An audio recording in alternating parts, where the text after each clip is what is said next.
Are you excited for the return of Kingdom 3 on Netflix? Wondering what twists await us in Season 3? Then join us as we unravel the mysteries from plot teasers to the cast lineup.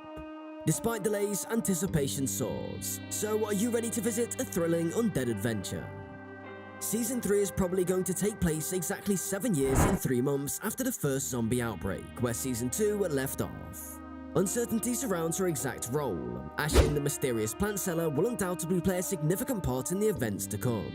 Is the persona of Junji Huan simply intended to cause mayhem wherever she goes? Is she attempting to propagate zombieism with the intention of allowing China to invade and annex a weaker country?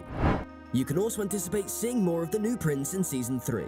He was protected from the worms that caused zombieism as a baby, but as he's gotten older, it appears that one parasite is still present and has made his way up to his brain. That does not imply, however, that the prince will turn into a monster. Given how long the worm has been in his system and how unusual the case is, it's possible that the boy will instead develop into a zombie. Those who have watched will know, but people like Li Chang, Sobi, and Yongqin are all people who chased the plague wishing it never arose. Kingdom writer King Yun-hee hinted at additional plot points in a recent interview. We're considering doing that because I've always thought it would be interesting to have the third season tell the tale of tracking down the plague's origin. Although the Season 3 details are being kept under wraps, we can anticipate Sobi to be every bit as amazing. I genuinely admire her for her tenacity and stubbornness, as well as the fact that she prefers not to draw attention to herself when working on a project. She's a very intelligent character too. All of those qualities about her I find admirable. Things weren't looking good when we last saw Sobi. 7 years have passed since she saved the infant prince, who, as the film's conclusion reveals, may still be infected. She has other issues to deal with, even though she's unaware of his fate. Chang and an earlier incarnation of herself discover the resurrection flower once more close to the Chinese border, along with what appears to be zombies in slavery. They discover that it looks like the virus is being intentionally spread by someone. Indeed, a whole new character, but for what purpose? When Sobi finds out that the prince isn't as safe as she thought, her destiny will probably be connected to both his and this new enigmatic figure. With Season 2 ending on March 13th, 2020, Netflix hasn't released any information about the show, so we're afraid that Kingdom Season 3 might never premiere. Part of the reason for the delays of the renewal process was thought to be COVID-19. Essentially, the show's creators were concerned that, following a worldwide pandemic, no one would be curious to watch a show about a fatal disease. Okay, that makes sense now. However, there may be other, more problematic explanations for the lack of renewal. The follow-up special, Ashin of the North, did not create as much impression when it debuted on the streaming service. It didn't even make it into the top 10 in America or the UK, despite the second season having a 100% rating on Rotten Tomatoes. However, since Kingdom Season 3 hasn't been officially cancelled by Netflix, there's still hope for the show. TV shows that are dead might come back to life once production hell is over. Speaking of which, there hasn't been much information released about the rumoured second special about the Crown Prince that's in the works. Either way, we'll be watching out for you.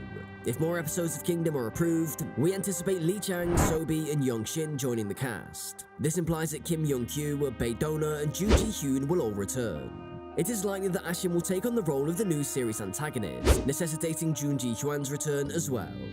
It is unlikely that Ryu Seung-young will return as Cho Hak-ju because his own daughter poisoned him. However, since this is a show in which the dead pursue the living, perhaps a merciless counselor will reappear as a ghoul. Ashin of the North takes us back to a time when Ashin was just a simple villager living with her mum and dad. But here's the twist. Her dad was Egyptian, which made them kind of outsiders in China.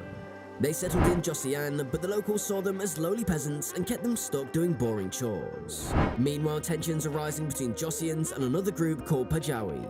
Ashin's dad, hoping to improve their situation, agreed to spy on Pajawi. But things went south real quick when some Pajawi guys were killed, blamed on a zombified tiger. Spoiler, it wasn't. To make matters worse, Ashin's dad got framed for betraying his own people.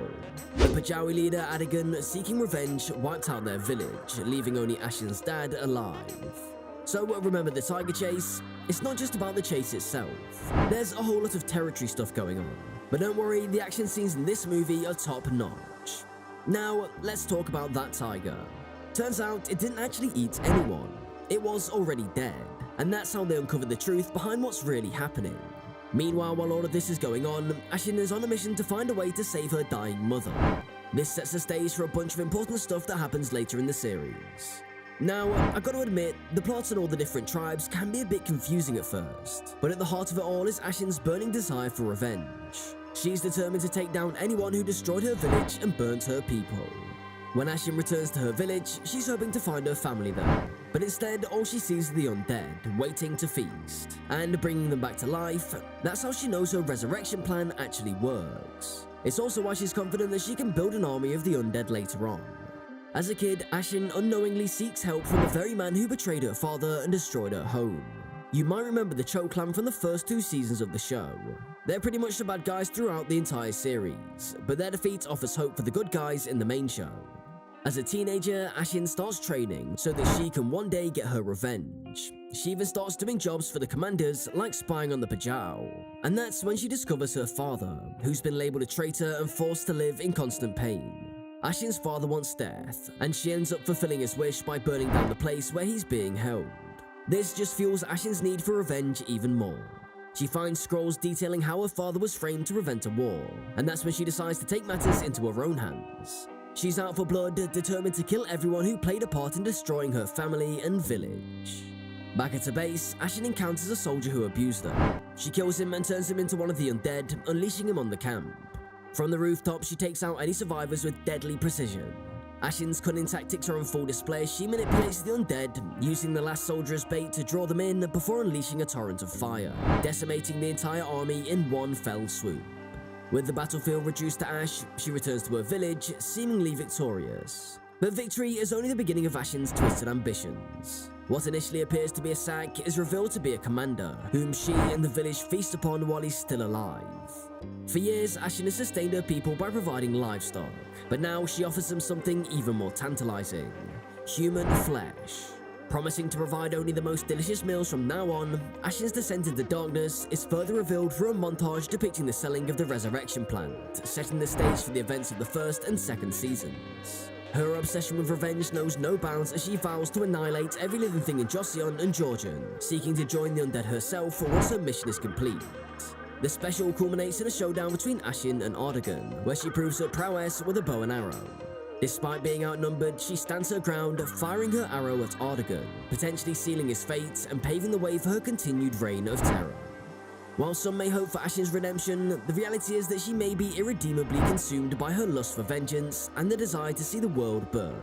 As the series progresses, her actions will continue to shape the fate of the kingdom, leaving audiences guessing until the very end.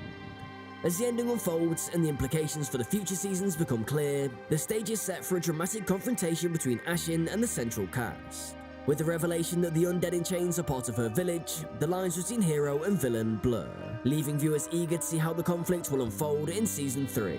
So do comment your thoughts on this, and don't forget to like, share and subscribe for all the latest cinematic adventures.